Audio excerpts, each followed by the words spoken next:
Kapag kinutuban ka na sa posibleng kondisyon ng inyong anak, normal na magiging in denial ang isa sa inyong mag-asawa.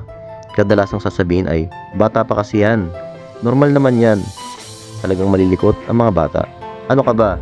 Tigil-tigilan mo ang pag-iisip ng kung ano-ano sa bata. Ngunit alam nyo ba na hindi ito makakatulong sa bata?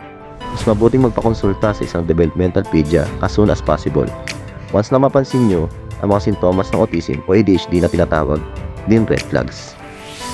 Isa sa benepisyo ng maagang pagpapakonsulta sa isang developmental pedia ay magkakaroon kayo ng tamang pagkaunawa tungkol sa mga napapansin nyong kakaiba sa inyong anak. Hindi porket may speech delay ay autism na.